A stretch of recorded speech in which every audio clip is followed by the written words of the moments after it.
तर मित्रांनो, आपल्याला माहिती आहे की नुकतीच सिडकोच्या माध्यमातून माझे पसंतीचे सिडकोचे घर ही योजना जाहीर केलेली आहे आणि त्याला आपण पाहिले की हवा तसा प्रतिसाद मिळालेला नसल्याने अनेक घरे ही विक्रीविना शिल्लक राहणार आहेत। तसंच म्हाडाच्या कोकण लॉटरीच्या बाबतीत सुद्धा हेच बाब उघडकीस आलेली आहे की म्हाडाच्या कोकण लॉटरीतील बरीच घरे ही अद्यापही विक्रीविना पडून आहेत। लॉटरी काढली तरी त्याला प्रतिसाद नाही आहे। प्रथम प्राधान्य अंतर्गत विकली तरी सुद्धा त्याला प्रतिसाद मिळत नाही आणि म्हणून कुठेतरी अशी हजारो घरे ही विक्रीविना पडून असल्याने त्याचा नाहक भुर्दंड हा म्हाडा आणि सिडकोला पडत आहे।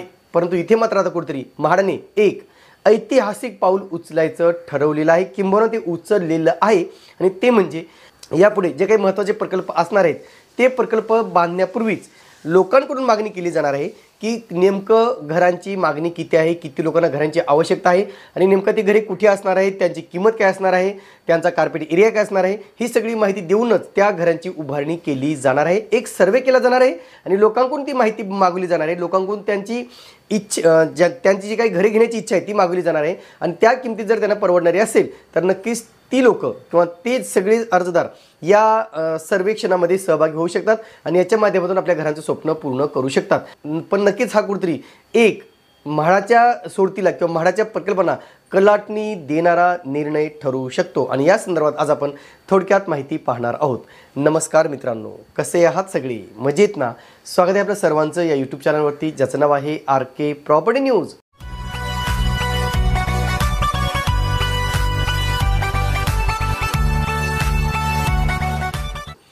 तर मित्रांनो, पाहिले की जे काही घरे उभारली जातात म्हाडाच्या माध्यमातून ती वेगवेगळ्या ठिकाणी वेगवेगळ्या उत्पन्न गटासाठी उभारली जातात।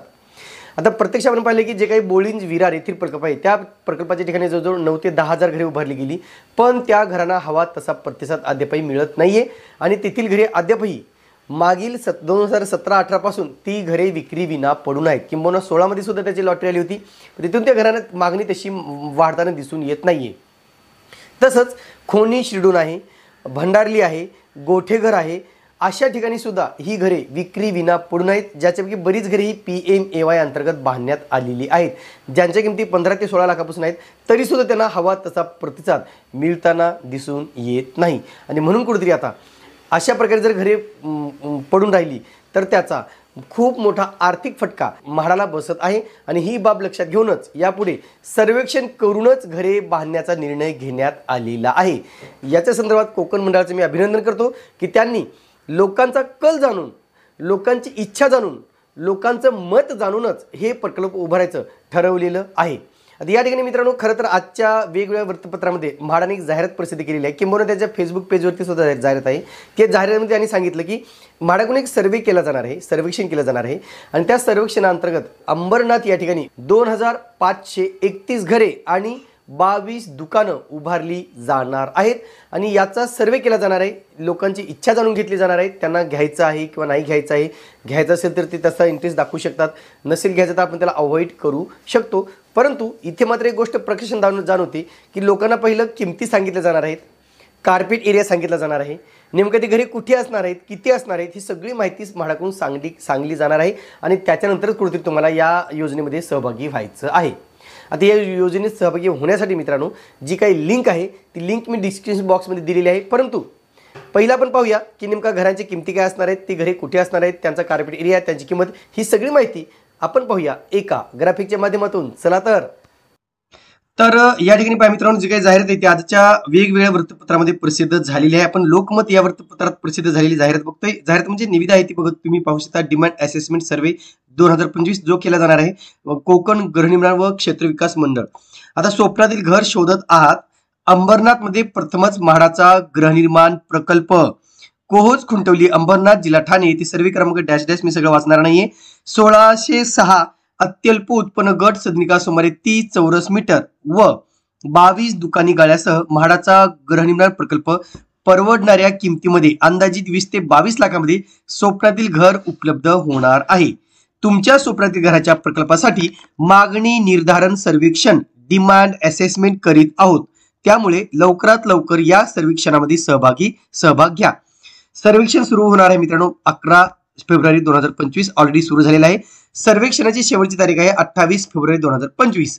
सर्वेक्षण होणार आहे https demand.assessment.mahada.gov.in या लिंकवर क्लिक करून तुम्ही सर्वेक्षणात सहभागी होऊ शकता किंवा तुम्हाला QR कोड सुद्धा या ठिकाणी देण्यात आलेला आहे किंवा तसेच 022 म्हणजे 02266405249 02266405249 या दूरध्वनी क्रमांकावर संपर्क साधू शकता किंवा जे काही साईट आहे मित्रांनो साईट बघा https://maps.app.goo.gl/vjmesfrlluqzrwYZA या तुम्ही याच्यावरती तुम्ही व्हिजिट करू शकता. त्या साईड मी लिंक या ज्या काही लिंक आहेत त्या सगळ्या मी डिस्क्रिप्शन बॉक्स मध्ये दिलेल्या आहेत.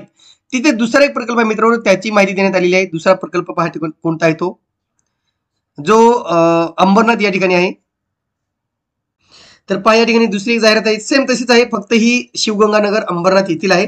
इथे सुद्धा सेम गोष्ट सांगण्यात आलेली आहे की सर्वे आहे आता फक्त शिवगंगानगर अंबरनाथ जिल्हा ठाणे इथे सर्वे क्रमांक 7078 इथे 151 अत्यल्प उत्पन्न गट बघा 151 अत्यल्प उत्पन्न गट सुमारे 30 चौरस मीटर क्षेत्रासह 30 चौरस मीटर जसं आपण सांगितले 322 स्क्वेअर फीट आणि 774 मध्यम उत्पन्न गट म्हणजे 67 चौरस मीटर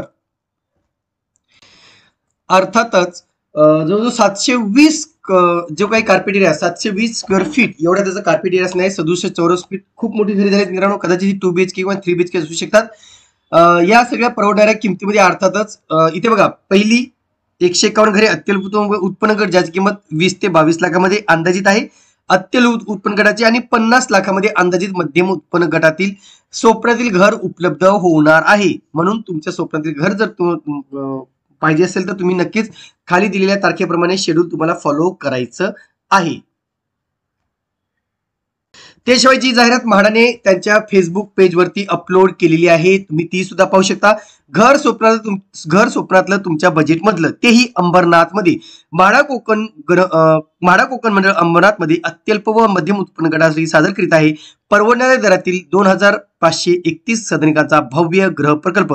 मागणी मूल्यमापन सर्वेक्षण सुरू होण्याची तारीख 11 फेब्रुवारी आणि शेवटची तारीख 28 फेब्रुवारी. त्वरित सर्वेक्षणामध्ये सहभागी व्हा अशी त्यांनी जाहिरात या ठिकाणी दिलेली आहे आणि म्हणून कुठेतरी नक्कीच ही खूप चांगली संधी आपल्यासाठी उपलब्ध झालेली आहे. तर एकंदरीत आपल्याला लक्षात आलं असेल मित्रांनो की नेमकं जी काही अंबरनाथ या ठिकाणी गृह प्रकल्प उभारला जाणार आहे त्या गृह प्रकल्पात तुम्ही सहभागी होऊ शकता. तुम्हाला ही घरे काही कालावधीनंतरच मिळणार आहेत लक्षात घ्या लगेच मिळणार नाहीत कारण ह्या घरांचं काम सुरू केलं जाईल आणि पुढील 2 ते 3 वर्षात ही घरे उभारली जातील म्हणजे अंडर कन्स्ट्रक्शन बिफोर कन्स्ट्रक्शन तुम्हाला ही घरे बुक करता येतील. नॉमिनल चार्जेस घेऊन कदाचित ही बुक केली जाऊ शकतात. नेमकं ही रजिस्ट्रेशन प्रक्रिया कशी असणार आहे लिंक कुठे असणार आहे तुम्हाला काय काय माहिती भरायची हे आपण पुढील भागात पाहूया. पण आता मात्र जे काही प्रकल्प उभारला जातोय त्याच्यामध्ये आपल्याला तुम्हाला अंदाज आला असेल 20 ते 22 लाख या घराच्या किमती असणार आहेत ज्यांचा कार्पेट एरिया 30 चौरस फूट अर्थातच 322 स्क्वेअर फीट एवढा त्याचा कार्पेट एरिया असणार आहे. त्याची किंमत 20 ते 22 लाख असणार आहे जी अत्यल्प उत्पन्न गटासाठी असणार आहे आणि मध्यम उत्पन्न गटासाठी 64 स्क्वेअर मीटरची घरे उभारली जात आहेत ज्यांचा कार्पेट एरिया 64 स्क्वेअर मीटर अर्थातच 688 स्क्वेअर फीट एवढा त्याचा कार्पेट एरिया आहे जी 2 BHK स्वरूपाची असणार आहेत आणि त्यांची किंमत कुठेतरी 50 लाखाच्या आसपास असणार आहे. आणि म्हणून जर तुम्हाला ह्या योजनेत सहभागी व्हायचं असेल तर खाली दिलेल्या लिंकवरती तुम्ही योजनेत सहभागी होऊ शकता. तुम्हाला नोंदणी करायची आहे नोंदणी करून संपूर्ण माहिती भरून तुम्हाला ते फॉर्म सबमिट करायचा आहे. परंतु नक्कीच आता जे काही अंबरनाथ या ठिकाणी शिवगंगानगर असेल खुंटवली कोहिली या ठिकाणी जे काही घरे बांधली जात आहेत त्या अंतर्गत तुम्ही या ठिकाणी साईट व्हिजिट करू शकता. तुम्ही एरिया पाहू शकता. एरिया पहा जाऊन कुठे आहे ते अंबरनाथचा शिवगंगानगर त्या ठिकाणी जुना प्रकल्प सुद्धा आहे म्हाडाचा तिथे ऑलरेडी आपण व्हिजिट केलेली आहे. तुम्हाला जर तो व्हिडिओ पाहायचा असेल त्याची लिंक मी व्हिडिओच्या शेवटी देतो. नेमका तो एरिया कुठे आहे तुम्हाला अंदाज येईल एरिया कसा आहे तो अंदाज येईल.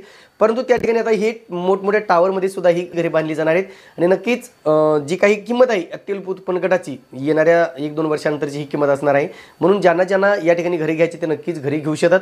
लवकरच या घरांच्या संदर्भातली माहिती म्हाडाकडून दिली जाणार आहे म्हणजे त्याचा फ्लोर प्लॅन त्याचा सॅम्पल फ्लॅट किंवा ते घरे कशी असतील इमारत कशी असेल सोयीसुद्धा काय काय असतील याची माहिती लवकरच म्हाडाकडून प्रसिद्ध केली जाणार आहे. कारण आता जो काही सर्वेक्षणाचा कालावधी आहे 11 फेब्रुवारी 2025 ते 28 फेब्रुवारी 2025 असा याचा सर्वेक्षणाचा कालावधी असणार आहे आणि म्हणून या येणाऱ्या 15 दिवसामध्ये तुम्हाला या सर्वेक्षणामध्ये सहभागी व्हायचं आहे. आणि म्हणून पुन्हा एकदा मी म्हाडाच्या कोकण मेळाचं अभिनंदन करतो की त्यांनी म्हणजे सगळ्या गोष्टी क्लिअर करूनच, सगळी माहिती देऊनच ही घरे बनवली जात आहेत, ज्याच्यामुळे त्यांचं नुकसान होणार नाही.